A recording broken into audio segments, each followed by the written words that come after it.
All right, everyone, you know what time it is. It is Friday, and we are here with Stop Being the Best Kept Secret. I am one of your co-hosts, David Pistolka, and that pretty gentleman right over there is Kurt Anderson. Today, we're going to be talking about the Industrial Marketing Summit. We're going to be talking with Eric Seiberling again, or not again, but we're talking about his awesome presentation about the Industrial Marketing Summit, and wow, am I excited. Well, Damon, thank you. What a great introduction, man. Happy Friday. Are you ready for a little football this weekend?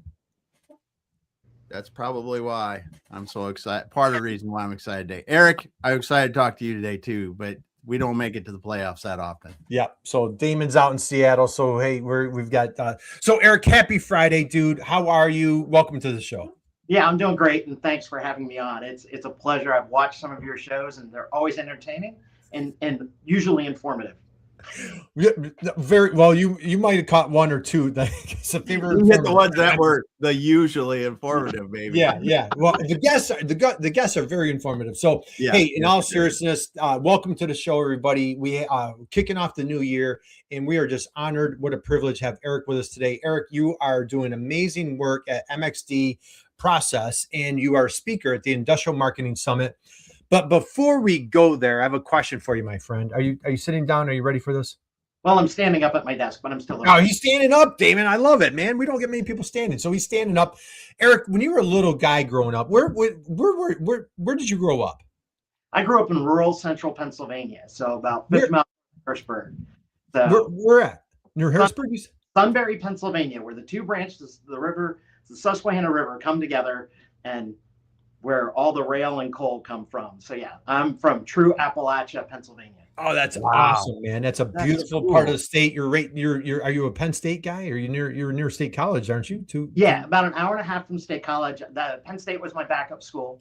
And so yeah, I'm still a big Penn State fan and a Pittsburgh Steelers fan. So I'm just sad this whole postseason, whether it's college or pro.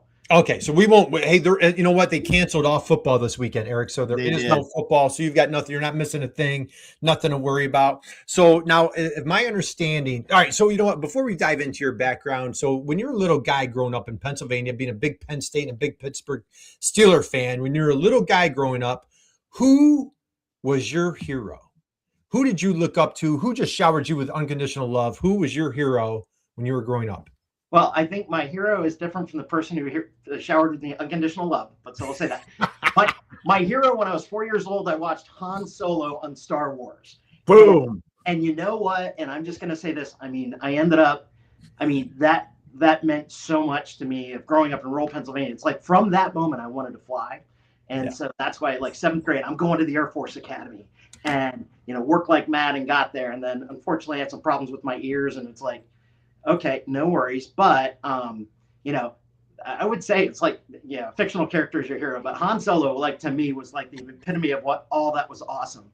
Yeah. I think probably more like when I was in high school, there was the Bowers family. So Ann Bowers was I was a friend of their sons. And they really adopted me as kind of an adopted son. And so, it was a safe and nurturing place for me to go. I ate dinner most of the time at her house, and I just owe her a lot. That is okay. Nice. Two great answers. So our dear friend Harrison Ford, aka Han Solo, what a wonderful, for any of our Star Wars fans out there.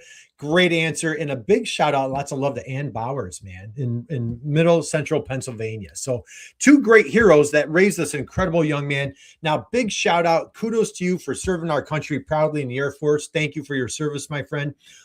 So Han Solo inspired you to go into the service. Tell us a little about what you did in the Air Force. Well, yeah, I was an intelligence officer, so graduated, and I did 5 years.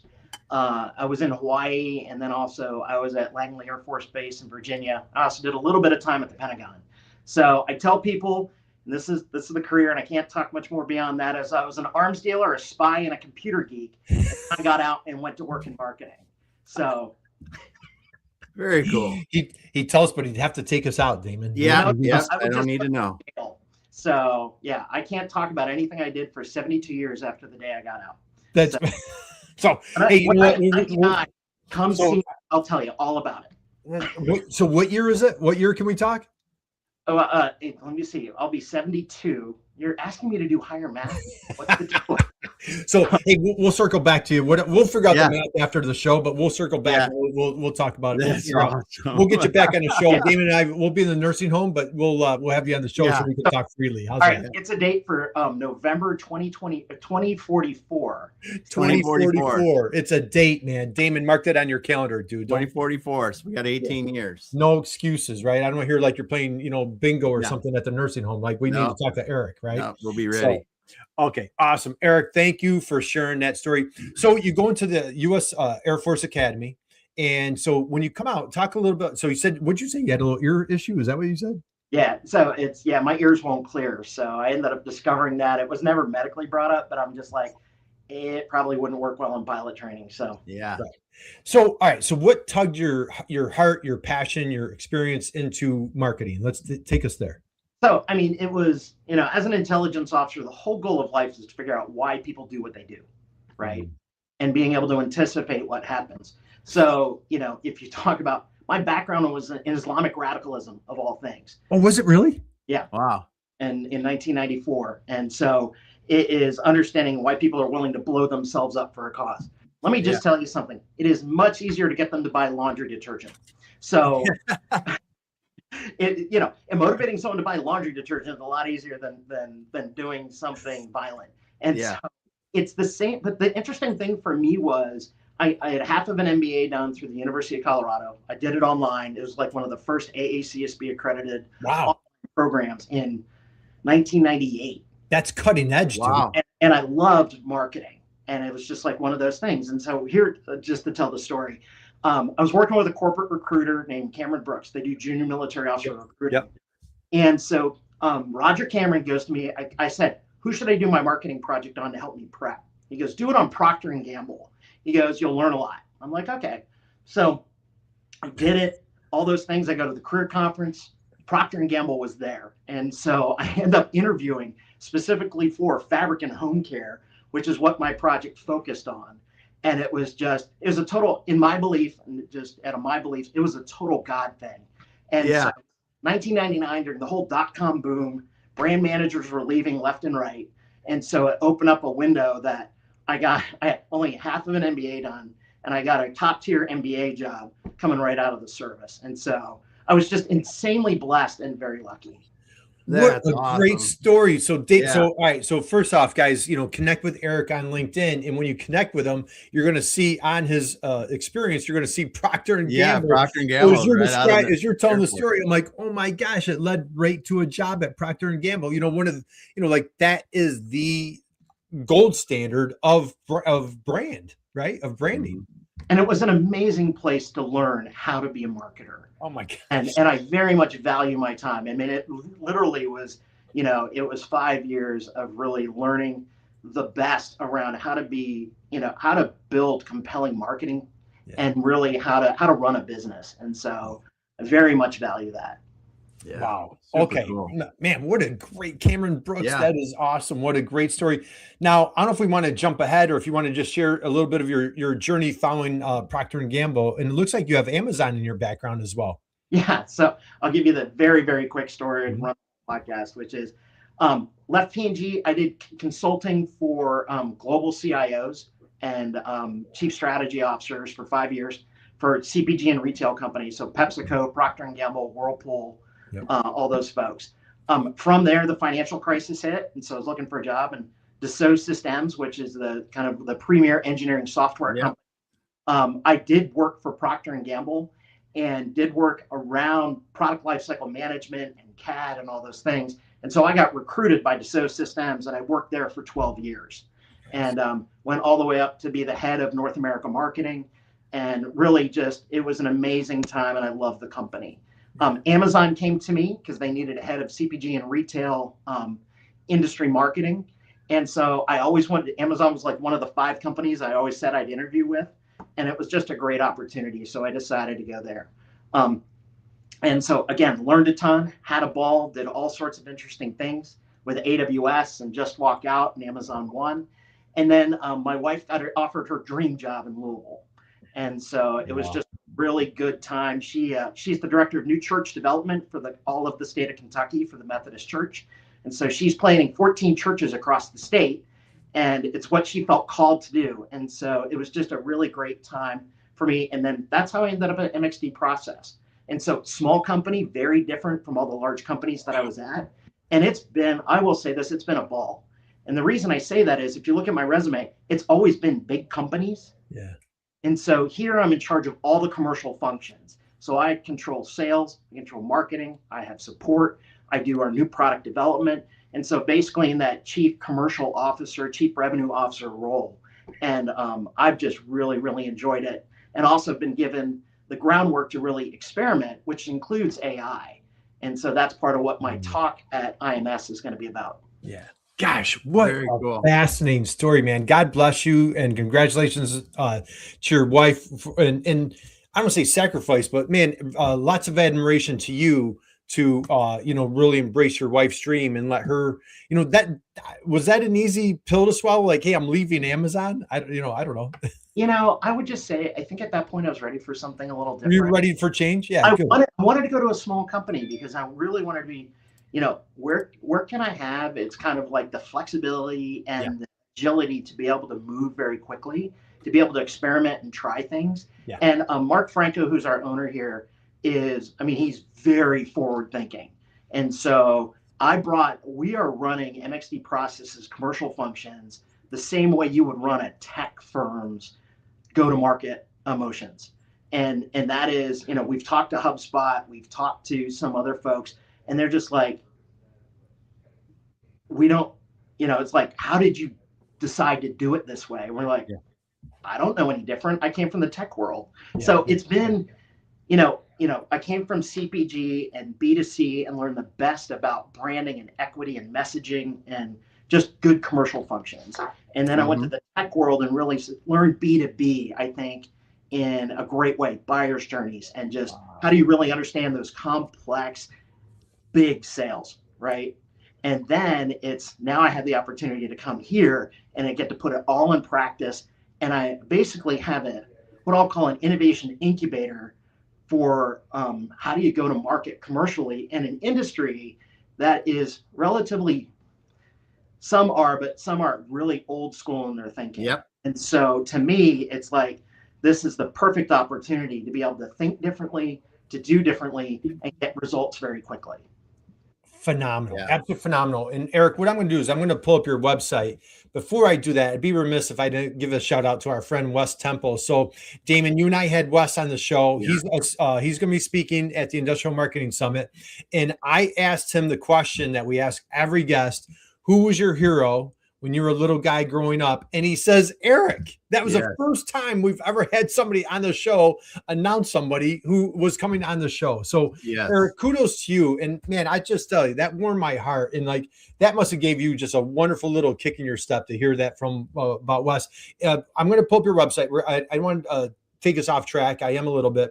I want to get back to MXD, but just share a little bit about this Wes Temple guy. Why would he declare you a hero? Well, he shouldn't, but now I knew Wes when he was in high school. And so my wife was his pastor in Wapakoneta, Ohio. And so my wife was appointed there and I helped do stuff with the youth. And so Wes and I met each other there and we've stayed in contact throughout his entire, we moved away probably right before he graduated. And then I mentored him through college and various jobs, and we still meet monthly where we just talk about what's going on in the job and those things. And it's been interesting because now he's teaching me things as well, which is just really heartening of back and forth. So it's just been a relationship we've had for years, and it's been a joy to work with him. Well, leaders create leaders, my friend. So that was absolutely awesome. So, all right, let's get on track here. Let's go to, I'm going to pull up your website. So for folks out there that are MXD is new, please share, how do you and your team make the world a better place? What's going on here at MXD? Yeah, so, our whole goal is to help, a lot of industrial chemical companies, food and beverage companies, basically anything with liquid production, liquid processing, to make their processes better. So it really is, first we start by understanding your process. What are you trying to make? And it's the first question I teach all my sales folks, and how much? And then what is the big production or manufacturing challenge that you're facing? And then our whole goal isn't to sell equipment. Our whole goal is to really understand the process and say, how do we make it better?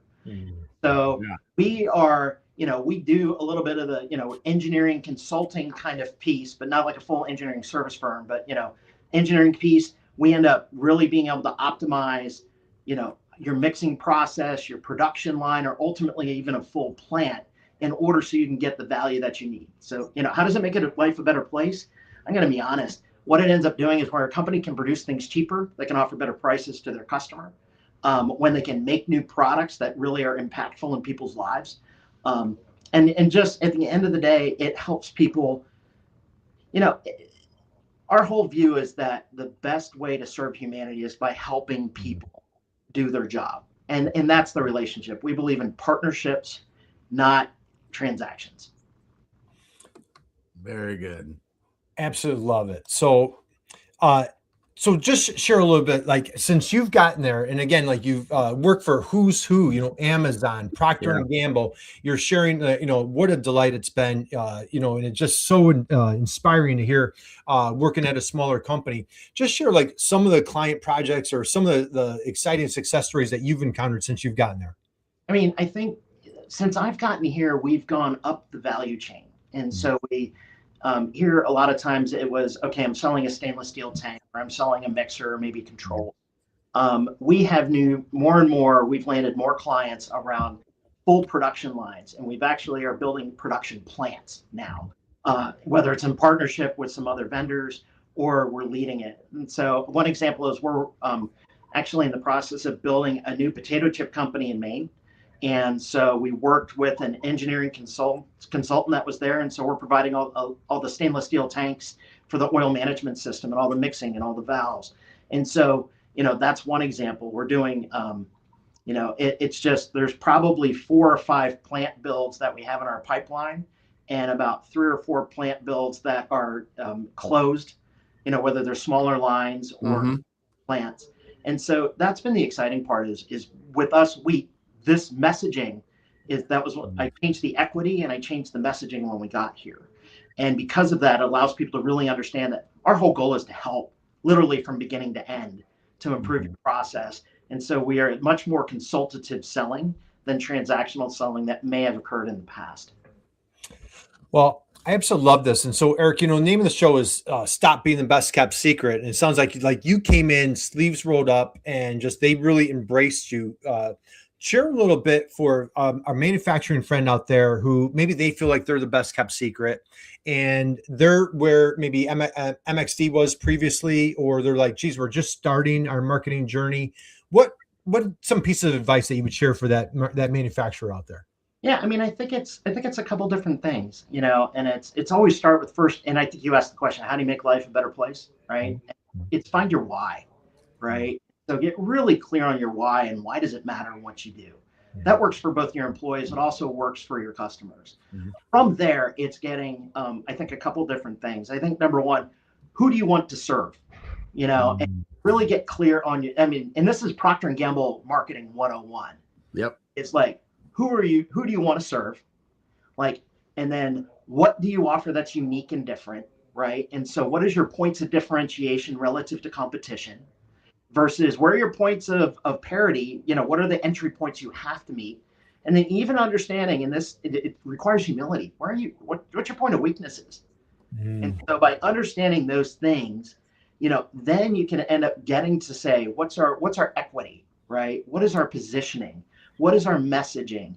And to really get brutally clear on that. And then you can get to the how. And the how really being, what products do I offer?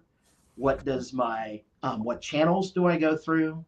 For example, what does my website look like? And getting to all the tactical things, as well as your demand generation techniques and all of that. And so those are kind of the 3 things. And then the last step is the most important that most people don't do, which is, let me map my business processes, and let me find every single torch point.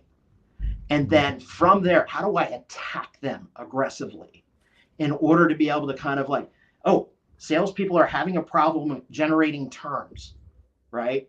That it's always this one-off thing. How do you think about that systemically in order to be able to solve it? And so we used AI, and we hired and also we pull credit reports via Credit Safe, and we now can create terms in 10 minutes. And so it's each of those, every torch point you find, you say, okay, what is the savagely practical way in order to solve it? And then just try it. And if it works, keep doing it. And if it doesn't, iterate. So, I mean, that kind of talks about our whole AI process as well. Man. Okay. Dude, we're getting like a full, we're getting a Procter and Gamble masterclass right now. Yep. Like I'm writing furiously. Yeah. So I'm going to stop sharing for a second. So I'm going to come back to this. So when you got to Procter and Gamble, was it share that experience? Was it like mind blowing? Was it like, okay, well, I kind of went through this with the military with intelligence and my master's degree in Colorado, or were you just constantly mind blown at Procter and Gamble? What was that experience like? I mean, I think one of the things, and this not only goes for P&G, it goes for everywhere you go, is you have to come in with a piece of humility. Yeah. And this I have sound because I've worked across industries, I've worked across, companies, is that you first have to come and you have to say, what can I learn here? And be really open to that regardless. Yeah. It was interesting at Procter & Gamble because, I did the MBA and I did the military, and corporate is different, of course. But the other part that was interesting for them is I had to learn the traditional CPG world, right? Mm-hmm. On the other hand, I was hired to launch one of their first internal .coms. Oh, were you really? Oh yeah, I worked a joint venture with Whirlpool on a new appliance that it wasn't going to be large enough in order to get distribution. So this was in the heyday of the whole .com boom. So it was 1999. I had to build a website that could do e-commerce. I had to do, CRM with ATG way back when. I had to stand up a fulfillment house, stand up a call center, and I had to figure out how do I ship 2 bottles of liquid to someone's home when P&G was used to shipping full truckloads. Yeah. Walmart. And so there was this thing of learning, here's what's here, but then I also had to say, how can I get this done in a company that does things in method A, but won't work for what I'm trying to achieve? And so it was a wild time, but I learned so much and really grateful for that opportunity that I had. I can believe it. That'd be crazy trying to make build that radical of a business model in another huge business model that does exactly like you said. We're used to shipping truckload to our big customers, and now you're going, well, with this business, we're going to have thousands of little customers. Yep. That alone is a huge thing. But then, like you said, the logistical challenges of I'm going to, pick and ship maybe hundreds of orders a day that are in a box rather than somebody running, pallet trucks. Yeah. And the thing I'll end up saying is there were lots of people involved, and that was one piece of that. But leading that initiative, I think, taught me a lot about, okay, let's focus on what really matters, right? And let's get to the core of what we're trying to achieve, and then working backwards from that. It's really easy to get lost in all the details. And I think whether you're in a big company or a small company, you really always have to say, how do I take a step back and let me get to what is the core of what I'm trying to do? And then try to simplify the equation as much as possible. And then focus on that. And then you're like, okay, I'm 80 for 20. And this is the whole thing. This is something I've said my entire career. Perfect is the enemy of great. Okay? Because you will try to do that last 20%. You will kill yourself trying to do that last 20. If you get 80%, then I say, go do the next big problem to take it to 80%. And if you do that enough places, now you get to the point of okay, great. Now let me map out my business process. Here's the torch point. Let me go. It's basically like doing bug fixing for businesses, right? Yeah. And that is the way that, for whatever reason, that's the way I've been lucky enough to go through my entire career. And it's been wild. And it's funny when you do that, though, when you go get that 80% solution, how some of the problems you had before that, you didn't even realize would drop away. Mm-hmm. So it's really good not to try to get the 100% solution to take care of everything. You just took care of the main things because you would have wasted time on those other things, rather you're moving ahead to the next thing that you need to. Yeah, I mean, the biggest challenge I think for people, whether it's early career or even late career, is majoring in minor things, right? And so Yeah. it is, and it's hard though because those minor things can feel so huge, Yeah. right? Or your CEO is really, this really irks him or her or anything else, and it's, you just have to take a step back and say, okay, what's the real impact, and say relative to these other choices that I have. And so, like, I drive people nuts. I've got a whiteboard that's right over here, and they will see these to-do lists that are like, there's 50 things on there, and it's just like, and then I'm like, A, B, C, Yeah. and it's like I pick 3 A priorities, and that's what I will spend 90% of my time on, and I will drive it to ground very quickly. Yeah. And then be like, okay, that's good enough. And next thing. And so it's me just kind of, always constantly prioritizing and raising it up and saying, all right, how do we get this done? How do we get major movement in 2 weeks?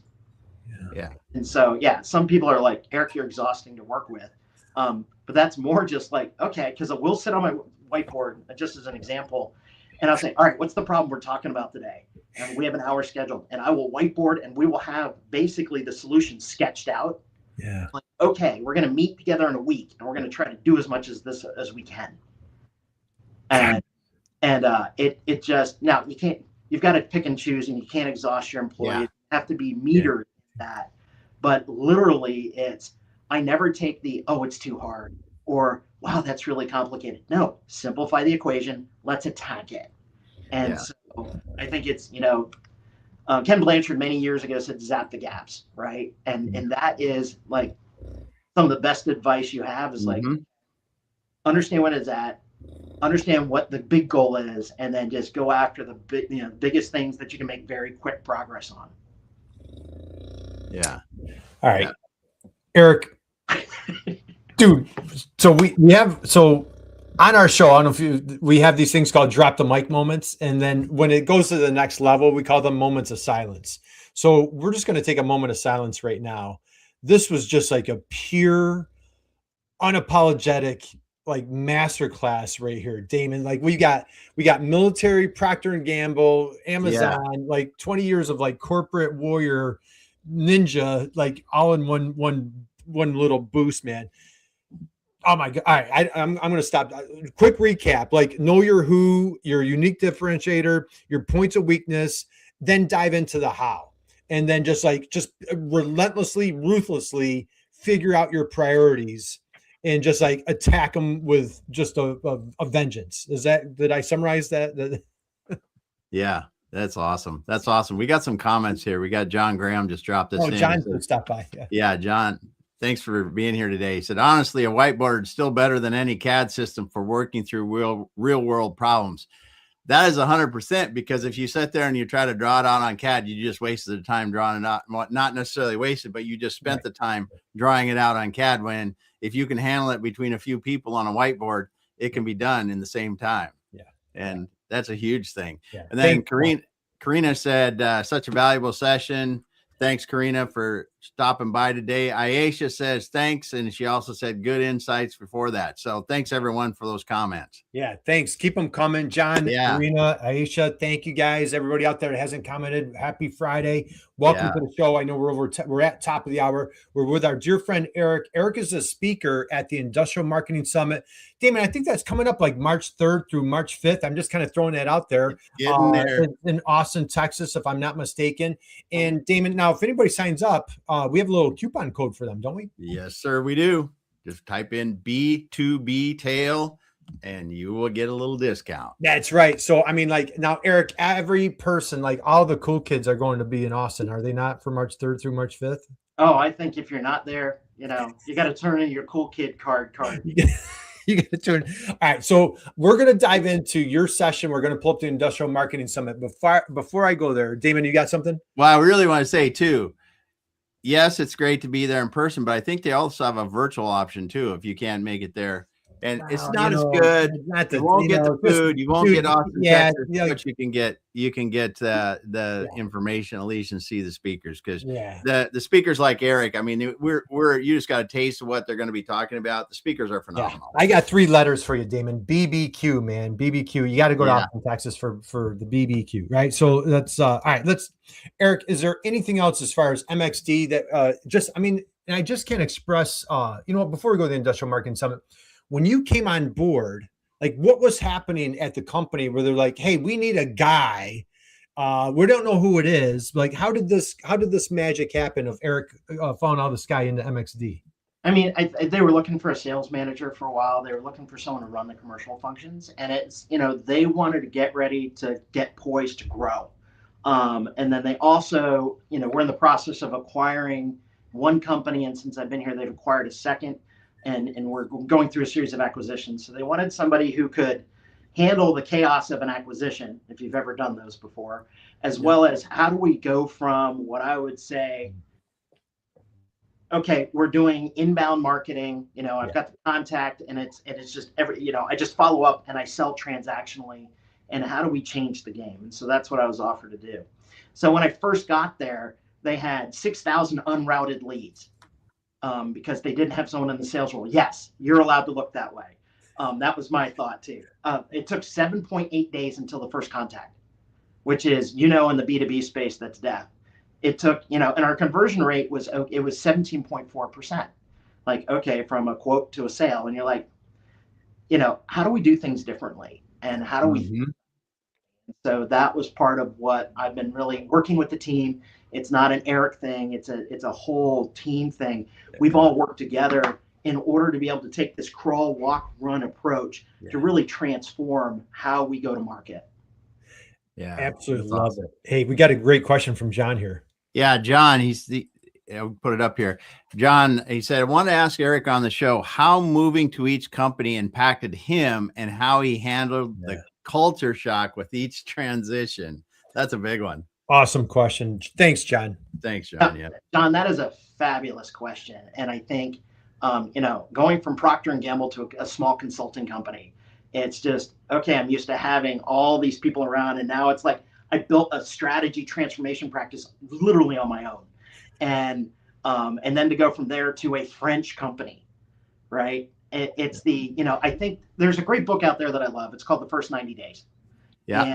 And it has been a godsend in my career, because it always is, you take the 30 days just to listen. Yeah. And, and then you start to come up with ideas and you shop them around, and then, okay, let's deliver quick.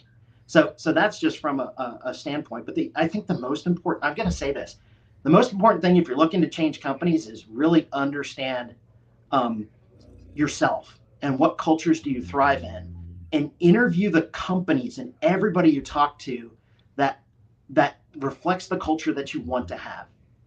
You can't change, whether it's a Procter & Gamble or the culture of MXD process. It's very hard to change the culture overnight, and so, or the underlying processes. And so, a lot of times when we're interviewing, or if we need a job, we're like, oh my God, I need a job. Fit is so important. And so make sure that it's consistent with your values and your beliefs and your working styles before you go there. But then the other part is understand, do the first 90 days, but you're going to hit the wall. We used to call it Amazon. We called it the wall. At the 4 to 6 month point, you're going to hit the wall, both in work and like, oh my God, why did I come here? And so therapy helps. Let's be honest, therapy helps. But also it's just realize that's going to come, and that it's how do you build relationships with people? How do you get connected to the overall mission of the company? And that will sustain you to get you through that hump and to be able to move forward and be successful wherever you go. How was the culture for you at Amazon? So, I mean, Amazon's got the most, I've worked a lot of people with wicked smart folk, right? Yeah. Amazon, and AWS, it's just got some great people in there, and they're all experienced. And so the most important thing there is understanding, just being humble and saying, I've got a lot to learn, a lot of folks. And it was just really exciting. And I think it's a great company to work. I also say it's a hard company to work at. They demand a lot. And so you just have to know that going in, to do that. and to be successful.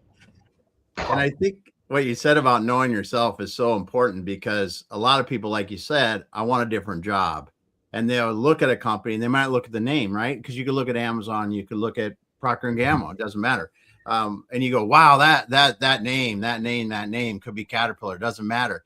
And if you don't understand the culture and where you really thrive, the name could draw you in, and in 6 months, like you said, you're just miserable. Yeah. And know thyself is a very important aspect. Yeah. Wow. So cool. Okay. Gosh, Eric. Okay. I know, like, we're coming into time here. So Eric, we're at the, our dear friend Eric is, hey, look at that handsome devil right there. Damon, we know this guy. So, hey, great session here. Steel and strategy using AI to drive full funnel growth in industrial sales. And you just mentioned the crawl, walk, run.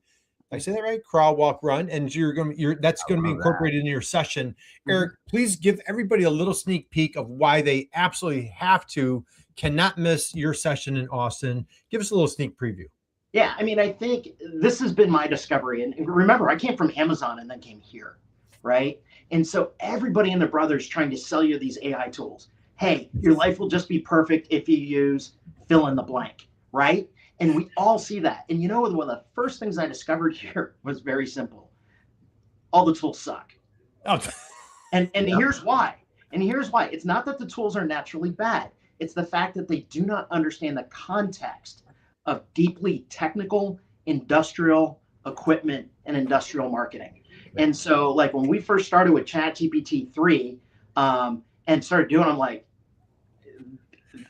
I'm asking a 7th grader for answers about chemical engineering.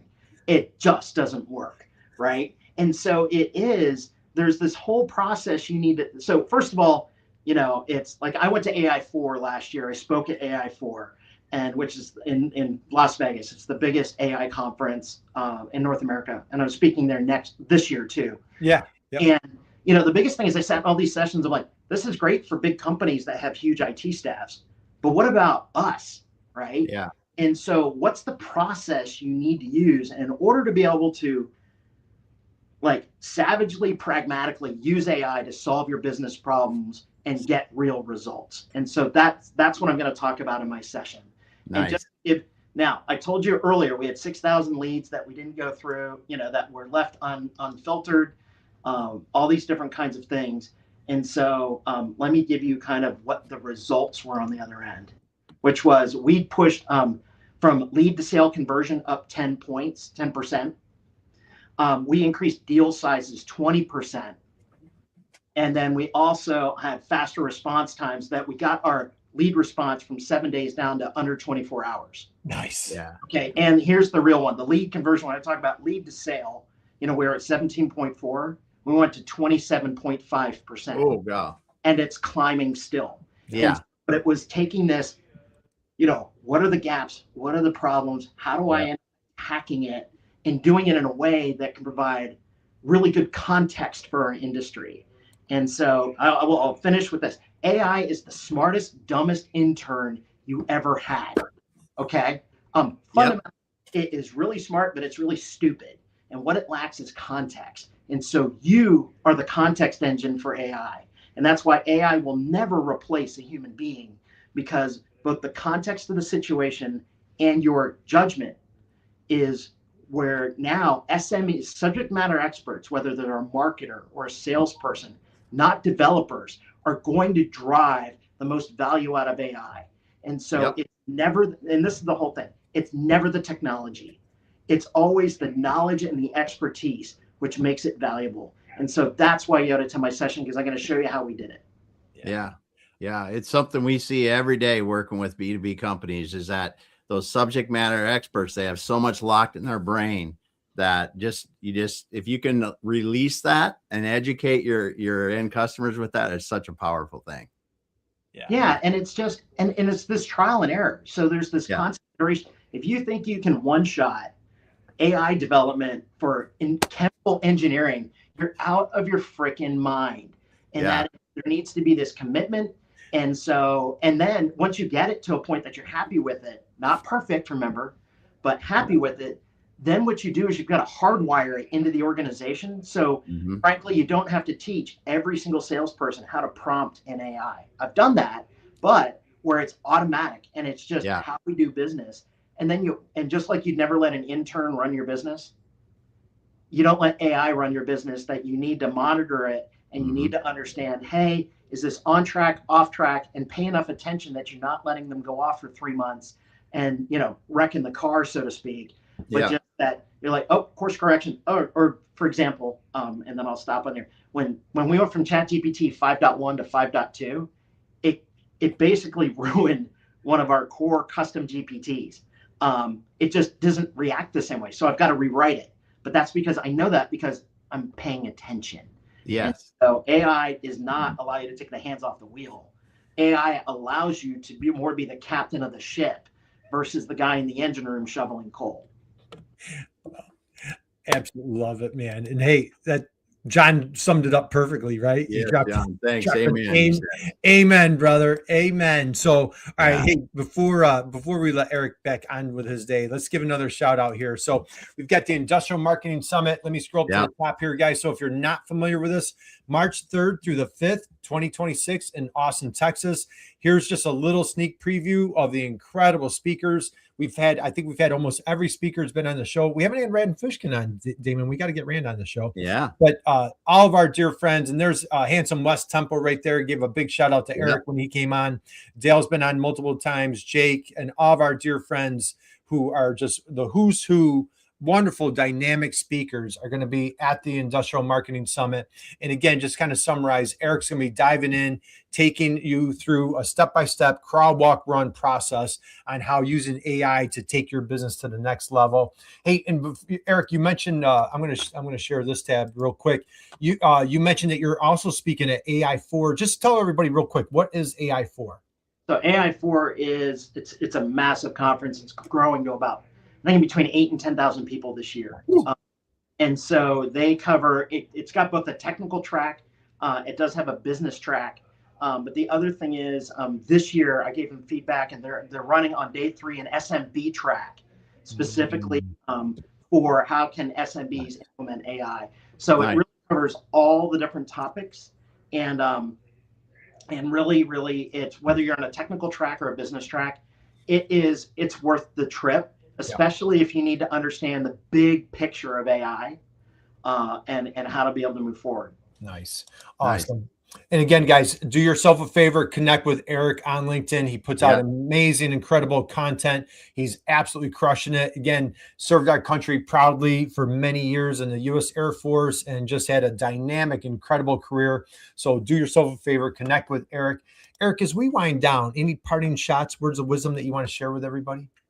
I think it's really this is keep trying, right? And it's one of those things right now. I'm going to tell you, whether it's tariffs and whether it's everything else, life can feel a little overwhelming. Yeah. And so, and this is just my view, and also anybody feel free to connect with me on LinkedIn, is we all get through all of this together and we all learn and grow together. And so matter, it's take the time, meet in person, meet at conferences, and just understand that, work is fun, but always learn, always grow, and always push the status quo. Another moment of silence, Damon. We're savoring it, just like the barbecue in Austin that everybody's going to get to go to the Industrial Marketing Summit in March 3rd through March 5th, just to see our dear friend Eric and all the amazing other speakers. Damon, takeaways, thoughts. What do you got for us? No, thank you, Eric, for sharing it today. That's all I'm going to say. Two words. It's a huge, deep gratitude, man. Just filled with gratitude. I do have one more. I have one last question before you got 1 more minute. I know I'm keeping you. Let's go. Okay, Damon, you ready? Let's do it. You ready? Okay. Now whenever you're catching this, it's still kind of football season. But you know what? For our baseball fans, baseball is like right around the corner, man. It's the pitchers and catchers show up in about like 3-4 weeks, right? Yes. Right? Spring training. Eric, you baseball fan by any chance? I watch, on an okay base. I'm not a deep fan, but go ahead. Pirates, Phillies, who you got? Red Sox. I've been you're a Red Sox guy. I have been a Red Sox fan since 1986. And so it's one of those things that, yes, I suffered through Boddicker. I suffered through all the different years. I watched the 2004. If we have time for the story, I'll tell you it. Yeah. My wife, and I didn't know this until after we were married, is a Yankees fan. Oh, yeah, I know. Wait, and you guys stayed together? Yeah, we knew each other in high school, but I was too much of a jerk to date. So we got married after college. But years later, ended up going. She went to Yankee Stadium in 2000. Came back wearing the Yankees gear and all that. And I'm like, what is that? All right. So it's 2004. It's Game 4 of the division series. The Red Sox are down. It's the 8th inning, and Kim's like, I know where this is going. I'm going to bed. Good night. So then everything turned around that night. And so they went through and the Red Sox won, and I come to bed at like 1 o'clock in the morning, and she's like, oh yeah, Yankees win. I'm like, nope. Then the rest of the season was magical. And so I remember that 04 season so well, watching it on television, and I still tear up when I watch Fever Pitch right at the end. And so yeah, I'm a Red Sox fan. You know, if the season's too long for me, but on the other hand, I always take a look and see what's going on with the Red Sox. And that really is still my team to this day. And in your wife's name, please? Kim. And Kim stayed with you? Yeah, what? Kim stayed with me? Yeah. Because, you know, the only time I was ever obnoxious about being a Red Sox fan is we were on vacation in Mexico in 2007 when the Red Sox were in the World Series. And I made her stay in to watch Game 5. That is an awesome story. And hey, and John says, John, keep building the network and keep taking the grenades in the trenches. Yeah, we have to do that every day to keep things moving. That's for sure. Poor Kim took a few grenades from Eric, then she on the Yankees. I absolutely love it. Nothing better than a little rivalry. Eric, here's my question. We're going to close out on this. You ready? Yeah. He's still standing up, Damien. You notice that he hasn't sat down once. He's still standing up. Eric, so the Red Sox are playing the dreaded Yankees. It's a bottom of the ninth. They're in Fenway. There's a guy on second base, tied score. Okay. It's like Game 7 of the championship series to get to the World Series. You with me?